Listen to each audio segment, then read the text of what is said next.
Oktopus Tattoo, which we introduced earlier this year in Basel. We made 82 pieces of it, and what's particular about it is that, as the name suggests, it has a tattoo on it, and it's a very detailed tattoo of an octopus, which we got a Danish tattoo artist to draw up, and then we put it on a CNC machine, and actually it takes the machine 1.5 hours to engrave the entire watch case with it. And for that we made the reef tattoo, which is the diving instrument or the diving computer. And for that, we also did similar engraving. That you can see it in the software when it's on. That it's a shark. This is the reef, which is the diving instrument. Let me just switch it off there. I can't show the functionality of it because it automatically works underwater. Because we're not underwater. We're not underwater, yeah. But it's the most sophisticated dive computer today, partly because of the user interface, the functionality, but also because it's a computer, so we can program it specifically for functionality. And one of the things it does is it switches on as soon as you jump into water. It does the desaturation, deco, etc., etc., etc. And obviously it clicks directly on to the watch, and all the both of the instruments click on to all of the watches. It's made in anodized aluminium, sapphire crystal.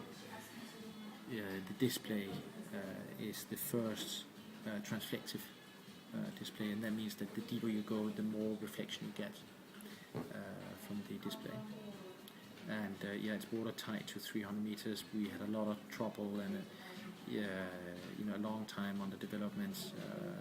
For instance, the oil, finding the right oil to go through all the tests where it goes directly from 60 degrees to -20, drop test, etc., etc. But we're launching it in September, October, after about 3.5 years of work. This is the Rock. It's the extreme skiing computer, which we introduced back at the end of 2006. This is version 2 of it and version 4 of the software. It has, again, very highly crafted. It has a very easy user interface. We do not like manuals. Right, so we think manuals would probably be half a page or something, and ideally the user wants to be able to put it on directly. The Apple of skiing equipment. Well, sort of. You'd like to Apple, Bang & Olufsen, that type of very high quality technology. This has got it's got altitude. It's got barometer, so you can see the trend of the weather, which is important in the morning in the mountains. It has got the temperature, which is not switched on for the moment. It's external, so it communicates wirelessly. It has got a frostbite alarm at -10, so you don't get frostbites. Again, the freeze. It's the temperature at different altitudes, so that when you're at 1,000 meters, you know what is the temperature at 4,000 meters, so you can prepare for it. Compass. It has inclination. This could be helpful when you are touring, so to see the inclination of where you're skiing, so you can get an idea of the avalanche risk. It has obviously a chronograph. It has a logbook, so you can upload everything, and that's also the case for the Reef, up to the computer and download new software. I was going to ask you about that. So you can update the firmware. Yeah. And all the firmware is something that we work on continuously in-house. Going to Everest some years back, and at base camp they left the watch and they only brought the Reef. And actually the thing they liked the most when they were out there was the barometer. We thought it would be the temperature and the altitude and so on, right? But when you're climbing 7,000-8,000 meters, your brain practically stops, and the most important thing for them was how is the weather going to be, can we climb today or not? But they left the watches at base camp because they thought it was it's too heavy, 100 something grams, right? So they said to us, you need to make a lighter watch. And then Morten thought, well, just making a titanium watch is not enough. So inspired by Formula 1, he thought, well, why don't we do like when you have Formula 1 cars, you take everything which is in excess out of it, and from that came, a skeletonized case, skeletonized dial, also, sort of see through, into the movement. And then we got the Danish watchmaker, Sven Andersen, to work on a movement with us, so you can see his, blue gold rotor here. And I think for us this was a very important piece, because it sort of launches into a different type of of category, and people suddenly looked at us in a different way. We took about 70% of the weight off. I mean, it's not the lightest watch in the world, because then you need other materials, but from a sort of relatively